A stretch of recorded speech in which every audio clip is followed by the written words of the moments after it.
Tuhan, terima kasih Tuhan Yesus untuk hadirat-Mu yang kami rasakan di tempat ini Tuhan Yesus. Biarlah doa Yabes ini Tuhan Yesus bisa kami alami juga dalam kehidupan kami. Teduhkan hati kami Tuhan Yesus untuk mendengarkan firman-Mu Tuhan, dan biarlah Engkau mengurapi hamba-Mu yang terbatas, mengurapi kami semuanya supaya kami bisa mengerti isi firman-Mu Tuhan. Kami serahkan waktu yang kudus ini ke dalam tangan-Mu, jadilah menurut kehendak-Mu. Dalam nama Tuhan Yesus kami berdoa, dan setiap umat Tuhan yang percaya katakan amin, amin. Silakan saudara duduk kembali. Pagi siang hari ini kita akan membahas satu topik yang sederhana, tapi topik yang penting, yaitu mengenal kehendak Tuhan. Mengenal kehendak Tuhan itu penting sekali. Dan saya akan memulai dengan tentang Raja Daud. Apa yang dikatakan oleh Raja Daud? Dalam Kisah Rasul 13 ayat yang ke-22, dikatakan tentang Daud, Allah telah menyatakan bahwa aku telah mendapatkan Daud bin Isai, seorang yang berkenan di hatiku dan yang melakukan segala kehendakku. Dia bukan hanya seorang yang punya prestasi yang luar biasa, akhirnya jadi raja dari anak penggembala domba, dan kemudian akhirnya diangkat jadi raja, dia menang perang, mengalahkan Goliat dan lain sebagainya. Prestasinya memang luar biasa, tetapi yang dipuji sama Tuhan itu bukan prestasinya, berapa peperangan atau musuh yang dikalahkan, berapa luar biasanya usahanya sampai dia menjadi raja, tapi yang dipuji oleh Tuhan karena Daud itu orang yang memperkenankan hati Tuhan dan melakukan kehendak Tuhan. Bukankah itu yang kita capai pada akhir kehidupan ini, saudara? Jadi saudara, yang ayat yang ke-36 dikatakan, sebab Daud melakukan kehendak Allah pada zamannya, lalu ia mangkat atau wafat dan dibandingkan di samping nenek moyangnya. Daud melakukan kehendak Tuhan pada zamannya. Saya masih ingat pada waktu saya sekolah Alkitab, saudara, terus kita diberikan secari kertas, dan terus disuruh menulis, kalau kamu meninggal, apa yang kamu tulis di batu nisannya itu apa yang kamu ingin ditulis di batu nisanmu. Suruh mikir semalam, berdoa, saudara. Besok dikumpulkan. Saudara. Jadi kita ini akhirnya diskusi para calon hamba Tuhan ini, saudara. Kita guyonan dan lain sebagainya, dan ya hamba-hamba Tuhan itu bisa bingung apa ya yang ditulis ya, itu karena sudah mati itu. Ya semua berdoa, kita semua berdoa dan suruh ngambil waktu teduh dan untuk akhirnya menulis. Saudara. Saya juga berdoa, saudara. Dan pada waktu berdoa itu saya tidak pernah mikir bahwa saya mau mati, loh, saudara. Saya tidak mau mati, saudara. Saya ingin hidup 100 tahun untuk memberkati anak-anak saudara. Lucunya sehari-hari ini saya memberkati orang-orang yang saya berkati itu, anak-anak muda yang saya berkati itu, papa mamanya dulu saya berkati, berarti kita sudah tua benar, saudara. Itu dulu saya berkati, dan kemudian anak-anaknya baru saya berkati. Ya, akhirnya saya berdoa, muncullah dalam hati ini satu keinginan seperti yang ditulis dalam satu Kisah Rasul 13 ayat 36. Saya tulis, saudara, di batu nisan saya ingin ditulis, di sini dikuburkan Andreas Raharjo, seorang hamba Tuhan yang melakukan kehendak Tuhan pada zamannya. Bagi saya itu sesuatu yang luar biasa, saudara. Bukan di sini dibaringkan Andreas Raharjo, seorang hamba Tuhan yang jemaatnya 5.000, enggak, saudara. Saya kira itu tidak perlu, saudara. Dan akhirnya saya tulis begitu. Dan besoknya, saudara, heboh, rame di kelas. Dan saya masih ingat bagaimana kelas itu, jam-jam itu, dosen saya dari Amerika namanya Stanley Heath mengupas tentang the purpose of life dalam kehidupan kita semuanya para hamba Tuhan. Dan dia katakan kalau kamu purpose hidupnya itu keliru, kamu bawa semua jemaat itu sesat. Dia ngomong gitu. Kalau kamu prinsipmu, hidupmu keliru, fahammu keliru, teologiamu keliru, semua jemaat akan sesat. Jadi apa yang tujuan hidupmu itu menentukan juga apa yang di dalam benak jemaat itu. Wah, kena itu, benar. kena itu. Dan satu sesi di sekolah Alkitab yang tidak pernah saya lupakan, saudara. Nah itu, saudara. Jadi biarlah kita memiliki hal yang sama bahwa selama kita hidup, saudara, yang penting itu melakukan dan menyelesaikan kehendak Tuhan dalam kehidupan kita. Seperti yang dikatakan oleh Tuhan Yesus sendiri dalam Yohanes 4 ayat 34 dikatakan, mari kita baca bersama-sama 1, 2, 3. Kata Yesus kepada mereka, makananku ialah melakukan kehendak Dia yang mengutus aku dan menyelesaikan pekerjaannya itu. Makanan, jadi akhirnya dia tidak bisa hidup tanpa, kita semua tidak bisa hidup tanpa makanan, bukan? Jadi dia anggap itu sebagai makanan yang support kehidupan itu. Tidak bisa tidak, yaitu dia harus melakukan kehendak Tuhan dan menyelesaikannya. Saudara, dalam kehidupan Tuhan Yesus sendiri, dia sudah menyelesaikan seluruh kehendak Tuhan dalam hidupnya. Buktinya pada waktu dia disalib dan satu kata sebelum kata terakhir dia serahkan nyawanya, dia mengatakan it is finished, sudah selesai. Artinya apa, saudara? Artinya seluruh kehendak Tuhan, seluruh kehendak Allah Bapa yang ditentukan untuk Yesus lakukan, semuanya sudah diselesaikan. Itulah definisi, sebetulnya definisi rohani tentang sukses. Sukses bukan hanya punya uang yang banyak, sukses bukan hanya punya nama besar, saudara. Karena itu hanya sementara aja, saudara. Sukses adalah ditentukan dan dinilai dari berapa persen dari kehendak Tuhan yang telah kita selesaikan di bumi ini, saudara. Setiap kita punya panggilan Tuhan, setiap kita Tuhan punya rencana yang luar biasa atas setiap kita, dan rencana itu berapa persen sudah digenapi dalam kehidupan kita. That's sukses, itulah sukses. Tuhan Yesus melakukan semua kehendak Bapa. Dia mati disalibkan untuk menebus dosa kita semuanya.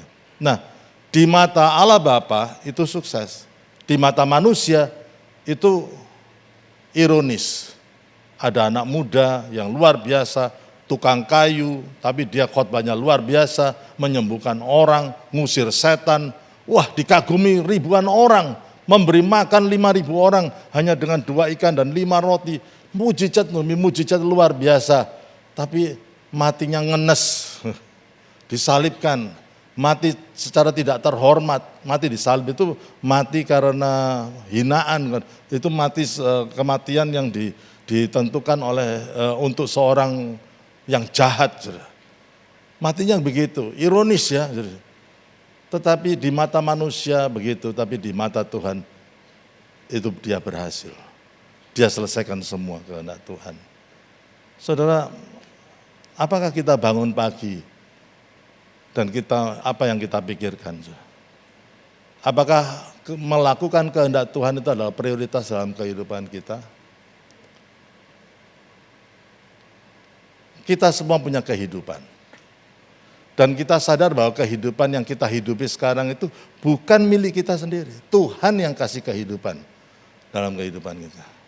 Dan Tuhan punya rencana untuk kehidupan kita.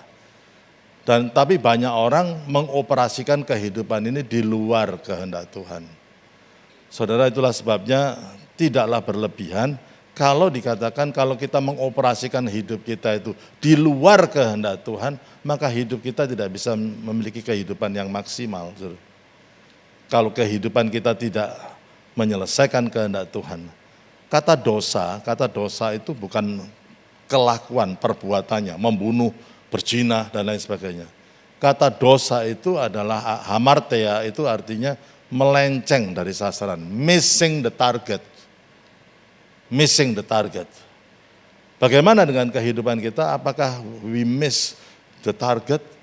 Kita melenceng dari sasaran dari apa yang Tuhan telah tetapkan dalam kehidupan kita? Melenceng di situ, sudah. Missing the target. Ada pepatah mengatakan, don't try to climb to the top only to find out that you have climbed the wrong wall.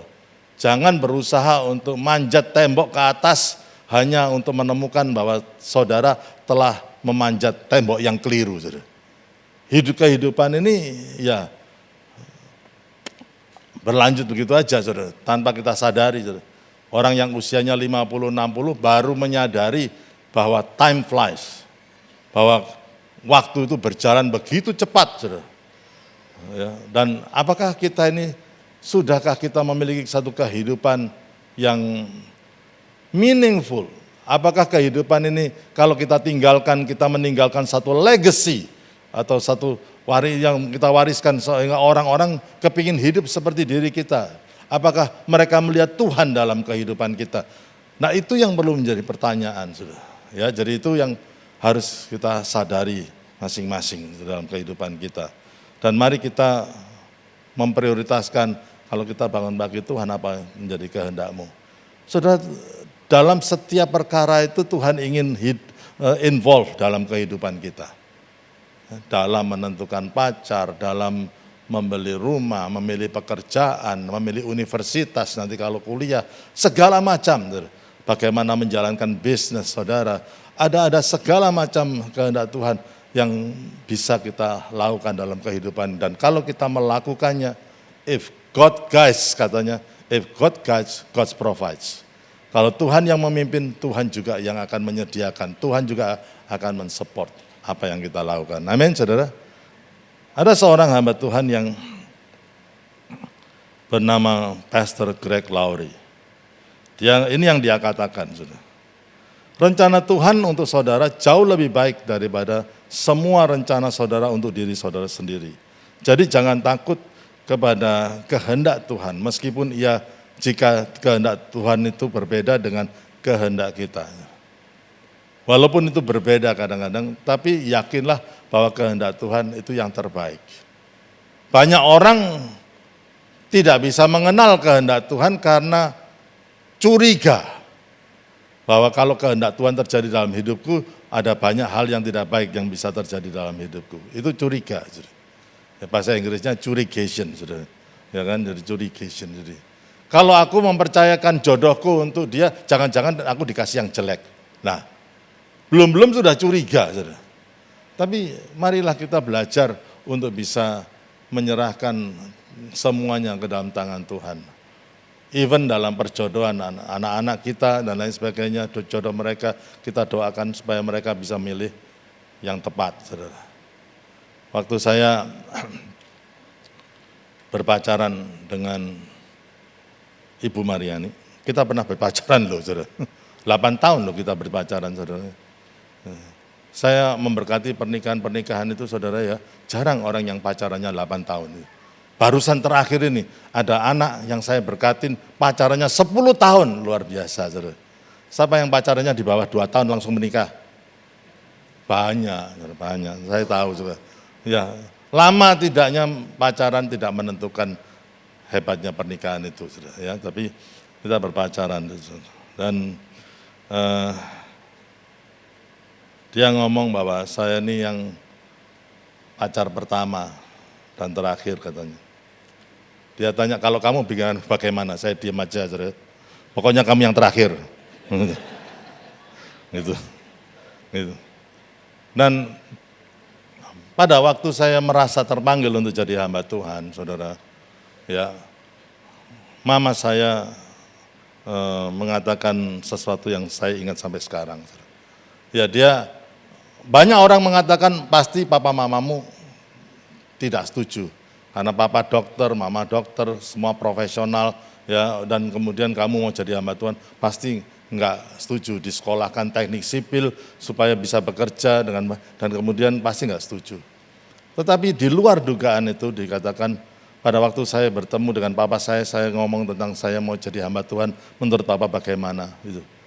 Papa saya ngomong gini, ingat saya sampai hari ini, kalau jadi hamba Tuhan dan kamu nantinya jadi pemimpin, jangan lupakan orang-orang kecil. Jangan lupakan orang-orang kecil. Mereka yang membutuhkan perhatianmu, mereka yang mendoakan kamu. Kamu juga harus melayani mereka. Itu papa ngomong. Mama saya mengatakan begini, saudara. Dan kalau tukang sampah, kamu jadi tukang sampah, asal kerjamu rajin dan hatimu baik, kamu tidak sampai tidak makan. Apalagi kalau kamu melayani Tuhan. Silakan. Wow, kata-kata yang luar biasa. Itu yang pertama. Yang kedua, Mama saya ngomong begini, kalau kamu mau jadi pendeta, enggak ada orang lain yang tepat, ya kamu menikah sama Mariani. Luar biasa. Duh, ada tepuk tangan, saudara. Ya, saudara. Akhirnya istri saya membuktikan ibu gembala yang baik hati, betul nggak, saudara? Ya, toh, saudara. Saya senang menikah dengan dia karena dia pinter dan mempunyai high taste, makanya dia pilih saya. Keliru. Itu namanya egois, muter-muter, akhirnya kena diri sendiri juga. Saudara, setiap orang Tuhan punya rencana yang luar biasa. Setiap orang. Saudara. Bukan berarti kalau kita menikah, ya, jadi suami istri, dua menjadi satu, dan akhirnya istri kehilangan panggilannya. Tidak demikian, saudara. Ya. Suami punya panggilan sendiri, istri punya panggilan sendiri. Saudara. Istri membantu suami untuk menyelesaikan rencana Tuhan dalam hidupnya, tetapi juga suami juga harus berdampingan dengan istri, mensupport panggilan Tuhan dan supaya istri juga bisa menyelesaikan panggilannya dalam hidupnya. Saudara. Jadi itu yang saya yakini. Karena apa? Kita mempunyai dua kepribadian, kita mempunyai dua talenta yang berbeda sama sekali, dan istri juga harus mengembangkan talentanya supaya apa? Dia bisa memberkati orang lain dan dia dipakai oleh Tuhan secara luar biasa. Dan rencana Tuhan itu adalah rencana yang terbaik untuk diri kita, lebih baik daripada rencana kita sendiri. Sebelum kita membahas tentang bagaimana kita bisa mengetahui kehendak Tuhan, saudara, ada dua sifat dasar daripada kehendak Tuhan. Yang pertama, saya ulangi lagi, kehendak Tuhan itu baik, bahkan yang terbaik dalam kehidupan kita. Yeremia 29 ayat 11, mari kita baca bersama-sama. 1, 2, 3, sebab aku ini, ayo saudara, saya tahu saudara belum makan, tapi semangat ya. 1, 2, 3, sebab aku ini mengetahui rancangan-rancangan apa yang ada padaku mengenai kamu, demikianlah firman Tuhan, yaitu rancangan damai sejahtera dan bukan rancangan kecelakaan, untuk memberi kepadamu hari depan yang penuh pengharapan. Dari ayat ini aja kita bisa lihat bahwa God has a great plan for each of us. Tuhan itu punya rencana yang luar biasa untuk setiap kita. Jangan merasa bahwa ya aku ini biasa-biasalah. Jangan sampai ada orang di tempat ini yang tidak bisa melihat bahwa masa depannya itu ada masa depan yang luar biasa. Karena Tuhan sudah memiliki rencana yang luar biasa. Amin, saudara. Saudara gini, saudara ya. Belum masalah kapasitas berpikir dan lain sebagainya, masalah talenta. Kalau di Alkitab orang itu dikasih berapa talenta? Ada 3 ilustrasi. 1 talenta. Yang kedua dikasih berapa talenta? 2 talenta. Yang ketiga berapa? 5 talenta. Benar, saudara. 5. 1 talenta, 2 talenta. Saudara tidak usah iri kepada orang yang punya 5 talenta. Saudara, sebetulnya 1 talenta itu adalah jumlah uang yang sangat banyak, saudara. Seakan-akan Tuhan itu investasi, setiap kita paling minimal 1 talenta. Saudara tahu 1 talenta itu berapa?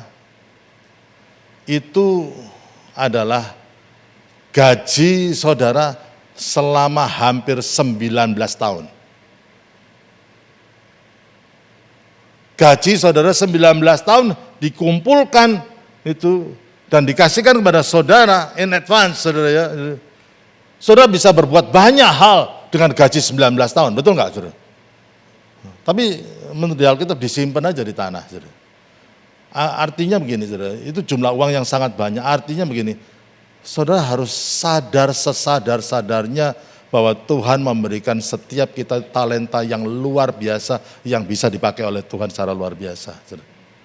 Dan tapi banyak orang tidak dikembangkan itu jadi. Ya, jadi Tuhan itu mempunyai maksud yang luar biasa. Kalau kita berani mengembangkan talenta kita, mengembangkan kapasitas kita, dan mengembangkan kehidupan kita, dan kita melakukan kehendak Tuhan dalam kehidupan kita, maka hal yang luar biasa bisa terjadi dalam kehidupan kita. Amin, saudara. Ya, yang kedua, saudara, kehendak Tuhan itu bisa ditolak atau diterima. Lukas 7 ayat 30 dikatakan tetapi orang-orang Farisi dan ahli Taurat menolak maksud Allah terhadap diri mereka karena mereka tidak mau dibaptis oleh Yohanes.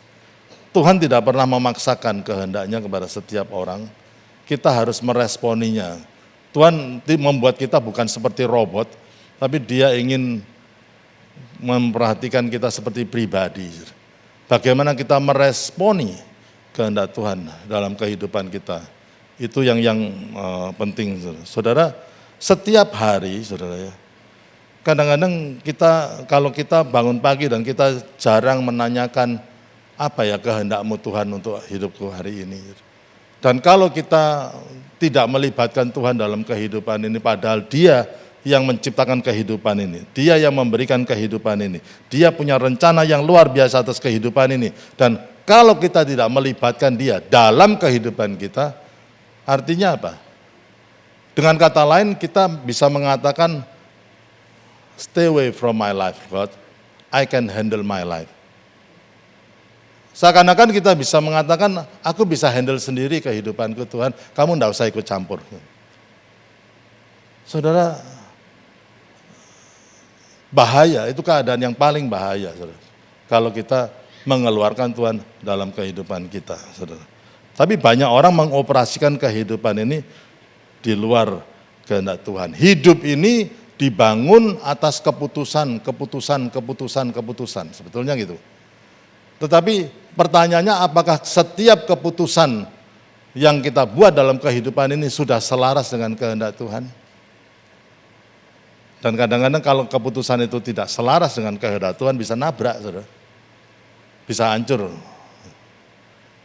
Kita perlu bertanya dan memprioritaskan kehendak Tuhan dalam kehidupan kita. Sekarang kita masuk dalam bagian yang berikutnya, yaitu bagaimana Tuhan menyatakan kehendaknya. Secara singkat dan jelas, saudara, saya ingin mengatakan bahwa melalui Alkitab atau firman Tuhan. 2 Timotius 3 ayat 16 sampai 17, mari kita baca bersama-sama. 2 Timotius 3 ayat 16 sampai 17, 1, 2, 3. Segala tulisan yang diilhamkan Allah memang bermanfaat untuk apa? 1, mengajar. 2, untuk menyatakan kesalahan. 3, untuk memperbaiki kelakuan. 4, untuk mendidik orang dalam kebenaran. Dengan demikian tiap-tiap manusia kepunyaan Allah diperlengkapi untuk setiap perbuatan baik. Saudara, sebetulnya di sini ada 2 hal yang penting sekali, yaitu kalau kita itu bersekutu dengan firman Tuhan dan mulai berjalan dengan kehendak Tuhan, ada 2 hal yang penting. 1 itu to be, yang kedua itu to do. To do-nya itu perbuatan baik. Ya, diperlengkapi dengan, tetapi to be itu kita menjadi orang yang lebih baik. Firman Tuhan membuat kita itu sadar akan kesalahan kita, kelakuan kita diperbaiki, dan kemudian kita bisa berjalan dalam kebenaran. Itu make a better us. Firman Tuhan itu bisa mengubah kehidupan kita. Ada orang yang mengatakan, aku ini harus begini nih, tidak bisa berubah, karena dia tidak izinkan firman itu masuk dalam kehidupannya, makanya dia menganggap bahwa dirinya tidak bisa berubah. Nah, perubahan itulah yang dibawa firman Tuhan, dan perubahan yang dibawa firman Tuhan kita akan getting better, itu maksudnya kita akan menjadi serupa dengan Kristus. Itulah tujuannya, kita harus menjadi serupa dengan Kristus. Jadi pada waktu karakter kita berubah, kepribadian kita berubah, maka apa yang kita lakukan juga baik, berbuatan baik. Banyak orang hidupnya asal aku berbuat baik aja, aku ini ya begini nih.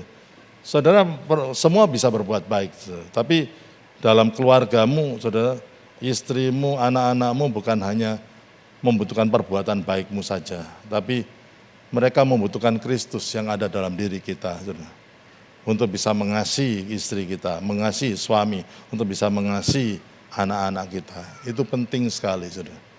Ya, itu kehendak Tuhan. Nah, saudara, itulah sebabnya saya memotivasi saudara untuk belajar untuk mengasihi firman Tuhan, membaca firman Tuhan.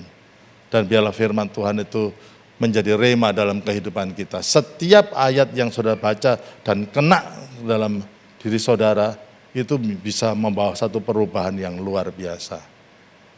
Contoh, saudara, Satu kali saya sangat depres, ya. Bukan berarti saya nggak pernah stres.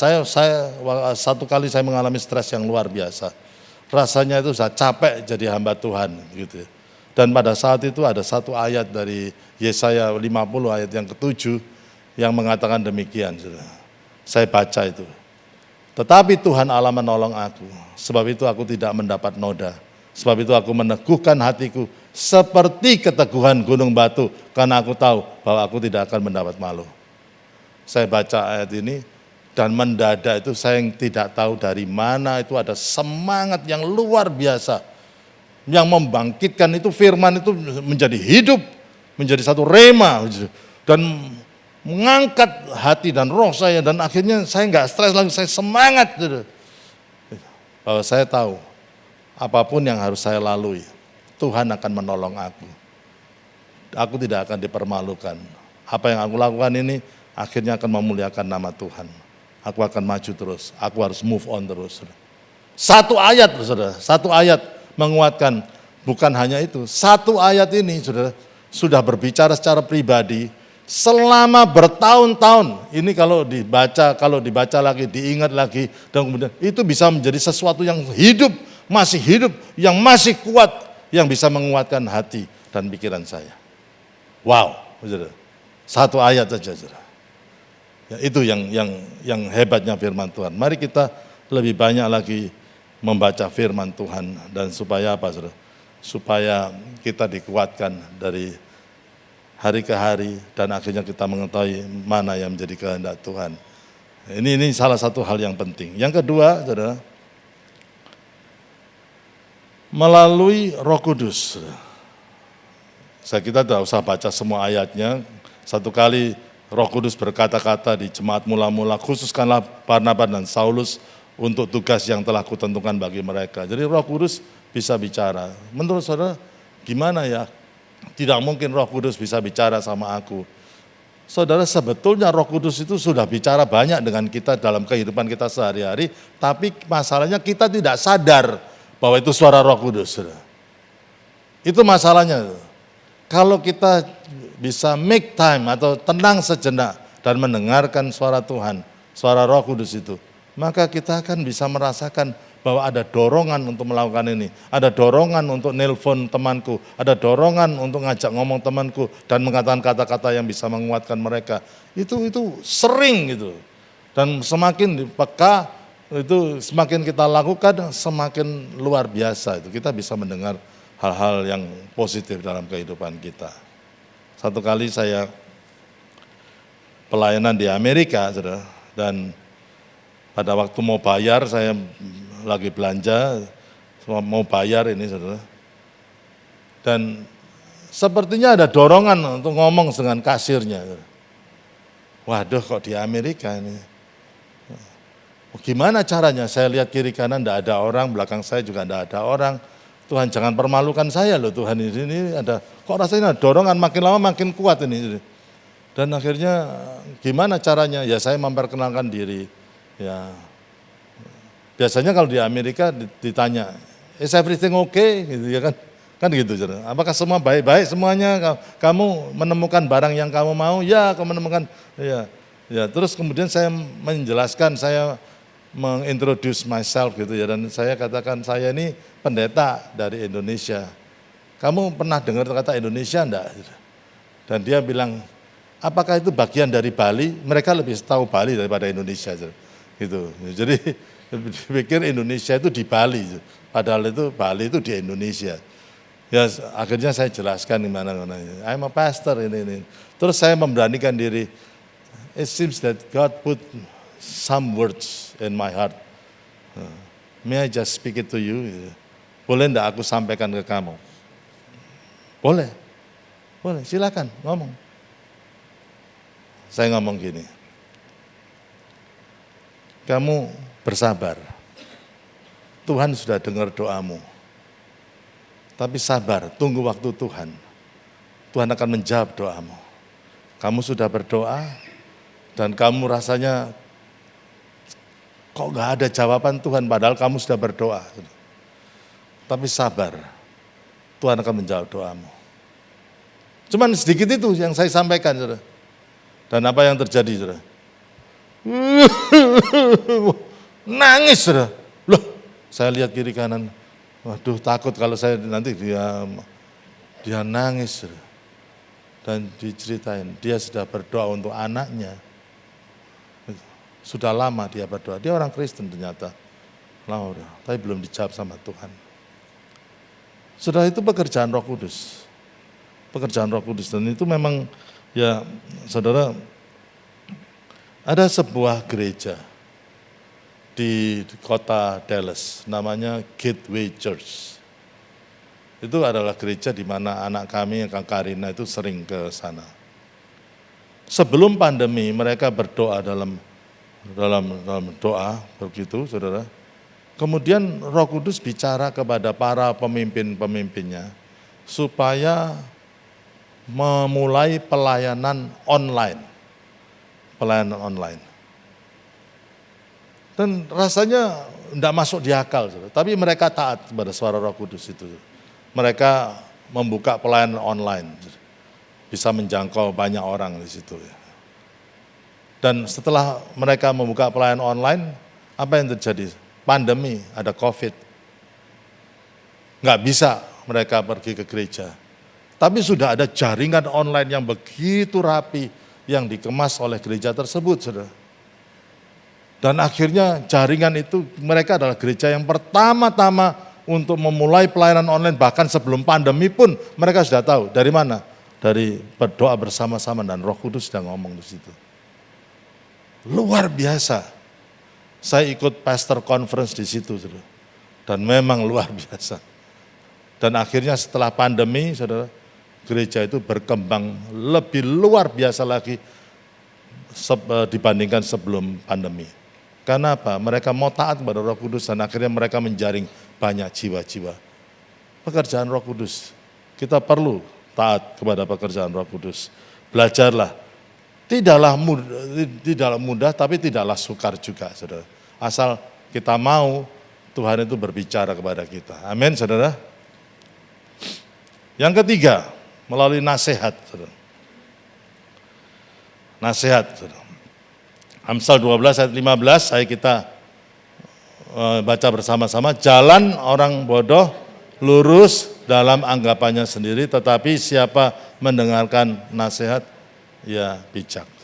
Saudara, kenapa kita tidak bisa menjadi orang yang bijaksana? Karena kita menutup telinga kita daripada nasihat orang lain. Anak-anak, jangan tutup telingamu dari nasihat orang tuamu. Susah memang anak-anak mendengarkan nasihat orang tua karena merasa lebih pandai. Memang mereka sekarang dalam zaman medsos ini tahu lebih banyak. Tapi bukan berarti sudah cukup dewasa dalam menghadapi kehidupan ini. Jadi mari kita belajar untuk mendengarkan nasihat. Saudara, kadang-kadang nasihat itu bisa datang dari suami kita. Kadang-kadang nasihat itu bisa datang dari istri kita, betul nggak, saudara? Ya. Kadang-kadang ibu-ibu kalau dinasihati suaminya nggak suka, saudara. Ya kan, saudara? Saya ini yang ngajari orang golf, saudara ya. Ya, ada istri yang saya ajarin golf, saudara. Terus kemudian enggak usah. Orangnya di sini bertahun. Ya saya ajarin golf. Begitu saya ajarin, suaminya ngomong, lah itu yang aku ajarin sama dia, gitu. Persis apa yang dia omongkan sama koan itu. Istrinya bilang, enggak sama, gitu. Ya. Nadanya yang enggak sama. Ya.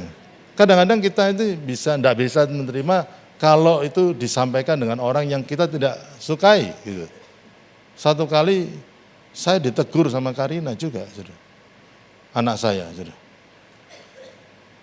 Saya pernah kena serangan jantung, toh. Saudara. Saya minta Kevin, anak saya, doakan saya. Dan kemudian Kevin itu berdoa membuat saya hampir nangis, saudara. Pak Kevin berdoa, iya Tuhan sembuhkan Papa. Kami masih membutuhkan Papa. Kami masih sekolah. Kami masih butuh Papa. Jangan Papa, sehatkan Papa. Lah apa enggak nangis kalau didoakan begitu? Betul enggak? Ya kan? Satu pesan Tuhan, ya wis harus sehat. Karina masuk kamar saya juga minta didoakan Karina, tolong doakan Papa. Apa yang dia katakan? Sudah tak bilangi jangan makan sembarangan, masih makan sembarangan. Langsung ditinggal bilang, loh. Waduh. Ya kita dapat nasihat, tapi kadang-kadang nasihatnya itu dengan nada yang nggak enak. Tapi ya benar gitu loh saudara. Kadang-kadang kita nggak mau terima nasihat. Satu kali Harina telepon. Ya Pak, kalau khotbah itu ingat 6S. Loh aku ini dinasihati Karina tentang khotbah. Loh, jam terbangku sama jam terbangnya dia nggak ada apa-apanya, saudara. Nggak ada apa-apanya kok mau nasihati berkata. Ya apa? 6S. 1, S pertama, step by step. Teratur. Benar juga ya. Step by step. S yang kedua Pak, simple. Jangan khotbah itu ruwet, step by step, tapi jangan 1000 step. Ya cuman beberapa step yang simple aja. Gitu. Juga benar juga. Iya kan? S yang ketiga Pak Karina. Story. Jangan lupa cerita tentang kesaksian. Ya benar juga ya. Story. Kalau cuma enggak ada story-nya, semua membosankan, betul nggak? Saya ingin mencerita ini kan juga cerita tentang story kan. Story, benar juga. Yang keempat apa? Set the tone. Khotbah jangan monoton. Cuma yang saya kasih, mari kita mengerti tentang rencana Allah dalam kehidupan kita. Rencana Allah itu penting, rencana Allah itu bermanfaat untuk hidup kita. Ya tidur semua aja, mesti ada set the tone, naik turunnya. Kalau khotbah itu dengan emosi, ya kalau ada orang yang susah kita harus susah gitu supaya bisa ya terimpartasi apa yang dikatakan. Set the tone. Gitu. Kok hebat ya? Saya sampai enggak nyangka dia bisa gitu. Yang kelima apa? Nah, yang kelima save. Khotbah bagus tapi kalau enggak membawa orang itu dekat dengan Tuhan, enggak selamat orang itu nantinya. Harus diingatkan bahwa keselamatan itu hanya pada Yesus Kristus. Kalau enggak selamat, enggak bertobat, enggak ada perubahan Pak. Benar juga ya. Benar juga. Wah saya enggak sabar. Yang keenam apa? Stop, ojo kakek ngomong Pak. Yes. Aduh, rasanya jeglek gitu ya yang terakhir. Tapi that's true. Itu makanya saya enggak pingin panjang-panjang, saya mau stop itu. Gitu. Tapi apa yang dikatakan itu benar, saudara, benar. Ya, jadi jangan meremehkan orang yang kasih nasihat. Mungkin itu lebih muda, mungkin itu siapa ya, mungkin. Tapi kalau dinasihati, dengarkan nasihat. Kalau itu memang nasihatnya baik, ya terimalah. Dan itu saudara akan bisa, Tuhan bisa bicara lewat nasihat orang lain. Yang keempat, mimpi dan penglihatan, saudara. Ya jadi saya tidak akan menjelaskan begitu karena ini ada karunia roh yang bisa bekerja dalam kehidupan kita bisa, saudara. Kayak saya jarang dipimpin Tuhan karena mimpi itu, jarang, saudara. Saya anggap mimpi itu bunga tidur, saudara. Tapi menurut ilmu pengetahuan, setiap orang itu tiap hari mimpi. Kalau bangun lupa mimpinya, saudara. Tapi ada mimpi yang mungkin satu kali saya bermimpi tentang teman saya. Saya lihat dia lari, tapi nggak ada yang ngejar. Aduh, bangun ya sudah lupa. Saya pikir itu bunga tidur aja, saudara. Bunga tidur. Tapi penglihatan itu, mimpi itu terus berkecamuk dalam benak saya. Saya telepon dia. Kenapa? Aku tuh mimpi kamu. Aku lihat kamu tuh lari tapi nggak ada yang ngejar. Langsung dia kena. Dia dikecewakan oleh orang Kristen, dia mau lari dari kekristenan. Dia mau lari dari pelayanan. Itu bisa terjadi, saudara ya. Itu bisa mimpi dan penglihatan.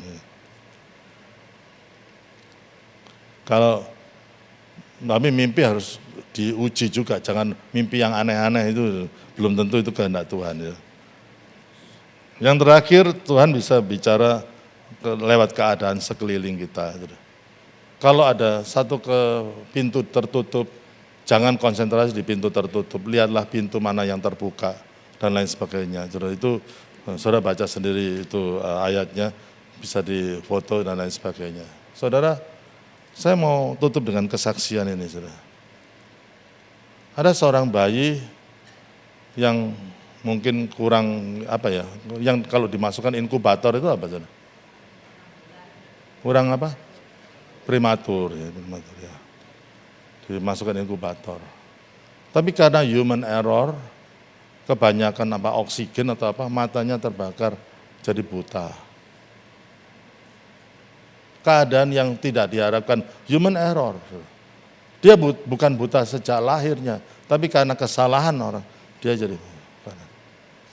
Untuk bertahun-tahun mamanya itu sedih, saudara. Sedih sekali dan rasa tertuduh sekali karena hal itu, saudara. Anaknya hidup dalam pemberontakan karena tahu bahwa dia bukan lahir buta, tapi dia lahir karena human error. Dia bisa nyalakan mamanya. Singkat cerita, akhirnya anak itu bertumbuh, dan dia belajar untuk main piano. Dia menjadi pianis yang luar biasa. Dia adalah teman baik, adalah anak saya yang Kevin Raharjo, pianis. Bukan hanya dia lulus dari NUH, Yong Soo Conservatory di Singapura, tapi dia memenangkan World Competition Handicap Pianist dan dia menjuarai nomor 1 di Austria. Ceritanya memang panjang, tapi kadang-kadang keadaan itu bisa kok begini ya, tapi di balik keadaan yang begitu pasti ada maksud Tuhan yang luar biasa. Ya, jadi nanti kita bisa bahas tentang itu semuanya, menghadapi keadaan dan kemudian kalau kita sikap kita yang benar, saudara, maka keadaan itu bisa membuahkan hasil yang luar biasa. Mari kita mengakhiri dengan doa seperti Raja Daud berdoa, Mazmur 143 ayat 10, mari kita baca bersama-sama 1, 2, 3. Ajarlah aku melakukan kehendak-Mu, sebab Engkaulah Allahku, kiranya roh-Mu yang baik itu menuntun aku di tanah yang rata. Biarlah ini menjadi doa kita, involve God, libatkan Tuhan dalam kehidupan saudara. Libatkan, dan biarlah kehidupanmu menjadi kehidupan yang sangat memuliakan Tuhan. God bless you, amen.